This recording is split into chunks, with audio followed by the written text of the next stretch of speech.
are now watching what? Red Boxing! Let's get it. So, Terence Crawford, man, does he have Errol Spence already figured out even before they step in the ring? I think that's quite possible. Sometimes you can look at, watch the fight studies, and then you can see holes in people's game, and then they'll come to their conclusion.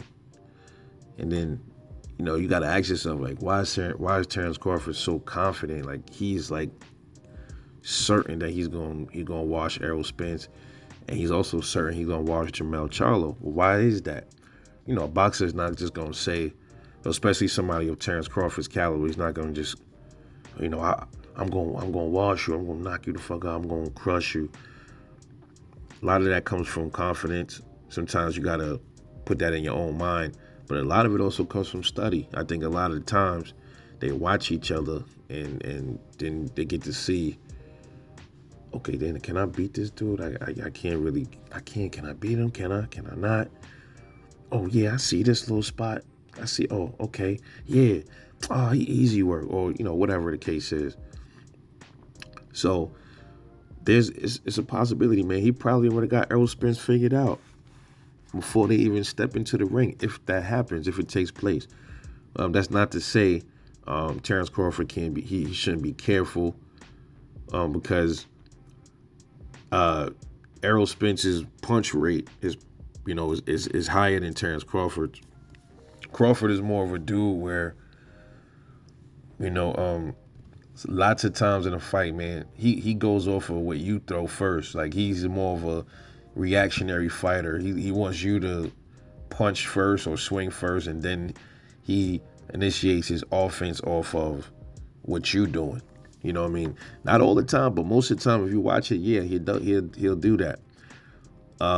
I think in this fight, though, he probably realized I'm gonna have to do a little bit more things different to pull it off.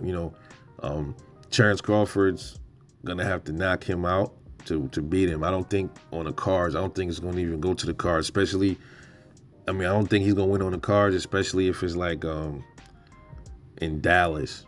If it happens there, definitely not. Crawford's going to go in there and just not waste any time with Errol Spence. Loosely put, he's going to have to go in there, and he's going to definitely have to do some things different than he did with other fighters, and he's definitely going to have to work. He's going to have to push a little bit further to figure him out, right? Or not figure him out. Well, it's a thing when you're figuring him out while watching video, but when you get in the ring, he's still going to have things to figure out as well. That's what I really meant by that. But I think he see things already before he get in the ring that he can exploit with Errol Spence. He's the Ugas fight showed it, the Danny fight, the Sean Porter fight. So he's already analyzing a lot of that. So he's already going into the fight with a pretty good picture of Errol Spence. That's my humble opinion. At the same time, he's still gonna have to adjust, and I think he's probably gonna adjust to that. He realized, okay, look, I gotta go in there with a little bit more defensive responsibility. I gotta go in there.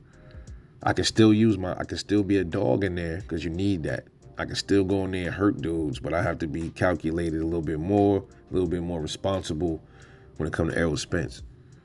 But then if he's able to do that, then that should tell you everything about Terence Crawford, man. If he's able to break down Spence, and within, I said 7 or 9, he was going to clip him with something. And that's going to have to lead up to stuff, though. Like, he's going to have to do some real work early on in that fight to lead up to that stoppage. He's going to have to be hitting Errol with some good counters. He's going to have to hit him with some sniper jabs to the body. The body is going to be the key. He's going to have to definitely chop up his body a little bit to wear Errol down a little bit. Yes, Errol can be worn down. He's definitely susceptible to body shots. We've seen that with guys. We saw it with Sean Porter. He saw it with Danny Garcia. He don't like body work. So I think Terence is going to go in there with body on the mind. I think he's going to go in there with being more defensively sound. And if he can pull that off, if he can do all of that stuff and outbox a bit, then know when to step in with Errol and plant his feet and do some damage right there and then get back out again, he'll win that fight. And I think that's what they're planning on doing. You know, they know that they can't just go in there and walk him down like that. That's not going to work. They know they can't just strictly outbox him, because the dude is going to come forward and he's going to find Terence somewhere in that fight, and he's going to land a lot of them. He's going to his volume going to start picking up. So they going to be like, yo, we got to mix it up with this dude. We going to wear him down. We going to hit him up, outbox him with some power shots, with some sniper jabs, wear him down, and then when we see him fatiguing, then they're going to start. That's when you're going to probably see Terence start, he's going to start like really settling in and planting his feet. And then that's when you're going to see the fight going to start breaking out. When they get close to round 6 and 7, that's when the fight going to break out between them. And then that's when I think he's going to clip Errol with something, and then that's going to be it. And if Terence doesn't do this, Errol wins, he'll probably win on the cards, or he probably can get Terence Crawford out of there if he doesn't do the things that everybody else is telling him he should do, in which I have no doubt that he will employ those in the ring. So that's what I mean. He definitely sees, he's figured out a lot of things about Errol Spence already ahead of this fight. And y'all find out when they do, if they fight. Anyway, this is Rebel Light Boxing. Let me know what you think about this, man. Has Terence Crawford already figured out Errol Spence Jr. ahead of this fight? Let me know what you think. Drop a comment, like and subscribe for more raw content. Catch y'all later, and I'm out.